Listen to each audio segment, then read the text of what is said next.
اب تو کسی قوال کی قوالی سے متاثر ہو، کسی منقبت لکھنے والے کی منقبت سے متاثر ہو، اور تو ہماری تقریروں کے نیچے کومنٹس کرے، یہاں پر سوچے بھائی فلاں حدیث تو فلاں بزرگ کے لیے، وہ افضل کیوں نہیں ہے؟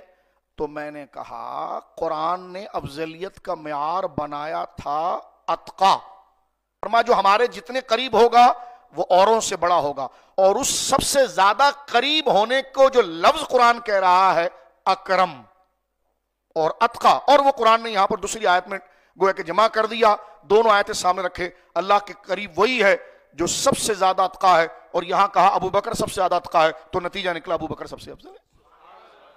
کہ اس جگہ حضرت حیدر کرار کی شان بیان ہوئی ہے کہ وہ مشکل کشائی کا کام کرتے ہیں، لیکن علی مرتضیٰ کا نام لیا جاتا ہے، یہ ان کی اسپیشیلٹی ہوتی، ان کا نام نہیں لیا گیا، وصف بیان کیا گیا۔ معلومہ اس وصف کے اندر حضرت حیدر کرار کے ساتھ آئندہ لوگ شریک رہیں گے، ان کو اللہ آج اگر آپ اولیاء اللہ کے پاس جائیں گے تو یہی آیت جو حضرت مولا بات سمجھ میں آئی ہے۔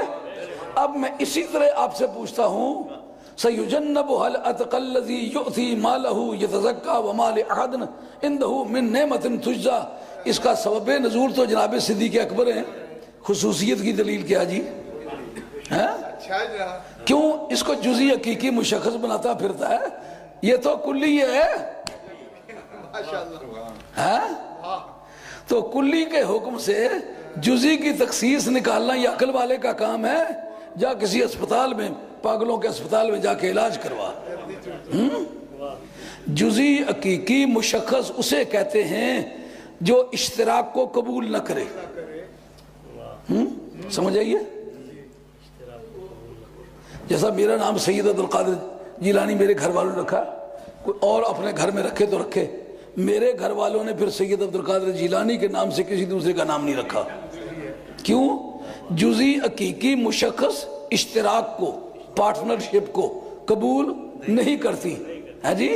اگر پارٹنرشپ قبول کرے تو جزئی حقیقی مشخص نہیں ہے۔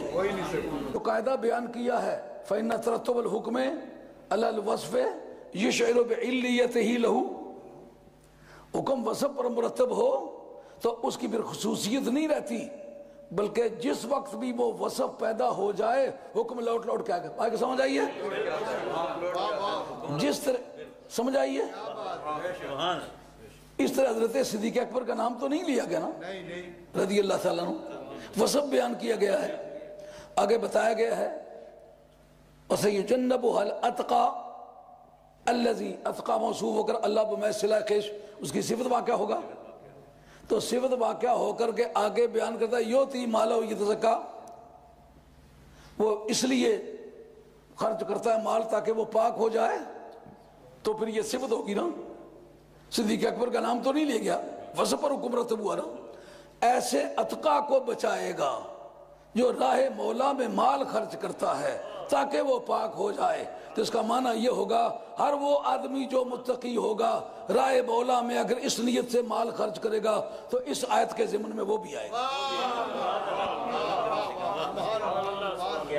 اس کی خصوصیت ثابت کرنا چاہے کرے گا کہ جی نازل ان کے حق میں ہوئی ہے، اور نازل ان کے حق میں ہوئی ہے۔ میں تمہیں پوچھتا ہوں، حضرت سیدہ عائشہ طیبہ طاہرہ سلام اللہ علیہا آپ پر بے ایمان و منافقین نے تہمت لگائی، اور اس کے بعد 18 آیتیں نازل ہوئیں، حضرت سیدہ عائشہ کا نام لے لیا جاتا رضی اللہ تعالیٰ عنہ، تو پھر تو ان کی خصوصیت ہو جاتی۔ اب اگر قیامت تک کوئی جھوٹا الزام کسی کو تہمت کے طور پر بدکاری کا الزام دے ثابت نہ کر سکے تو وہ جو درے مارنے والی حد ہے قیامت تک لگتی رہے گی کہ نہیں لگتی رہے گی؟ کہ جی کہے وہ یہ ان کی خصوصیت ہے، ان کے حق میں نازل ہوئی تھی، اور کس پاگل نے تمہیں بتایا ہے حق میں نازل ہونا وجہ خصوصیت ہے؟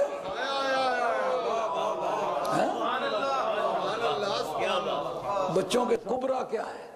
یہ اس اتقا کا جو مقام ہے اس کے بارے میں کچھ اور معلوم کرنا چاہتے ہیں، وہ کیا کریں؟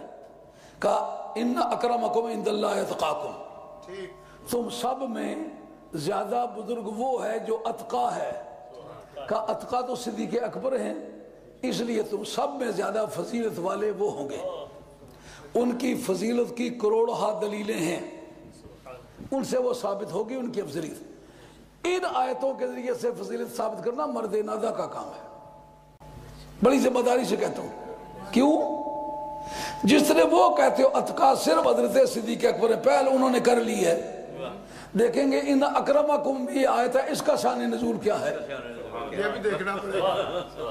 جو سب سے زیادہ بزرگ اس کو تسلیم کرنا پڑے گا تمہارے قول کے مطابق، جس کے حق میں وہ پہلی مرتبہ نازل ہوئی ہے۔ کیوں بھائی؟ اس پر پورے عالم اسلام کی جو تفاسیر ہیں اس پر متفق ہیں۔ جب سرکار نے مکہ فتح فرمایا، فتح مکہ کے موقع پر سرکاری دو عالم السلام نے کہا حضرت بلال کو کہ مکے کی کعبہ شریف کی چھت پر چڑھ کے اذان کہیں۔ جب اذان کہی تو ایک کافر بولا، انہوں نے کہا محمد صلی اللہ علیہ وسلم کو اس کالے کوے کے بغیر کوئی آدمی ہاتھ نہیں آیا سے اذان کلوائی ہے۔ جب یہ جملہ بولا تو نبی پاک علیہ السلام نے عتاب بن اسید کو گورنر وہاں کا بنایا تھا۔ انہوں نے کہا شکر ہے میرا باپ اس سے پہلے مر گیا، وگرنہ وہ تڑپ کے مر جاتا۔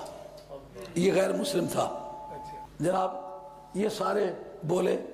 ابو سفیان ابھی مسلمان نہیں ہوئے تھے، یزید کے دادا جی، وہ کہتے ہیں رائے میری بھی یہی ہے کہ یہ بہت بدصورت آدمی ہے، اس کو کعبے کی چھت پہ کیوں چڑھایا ہے؟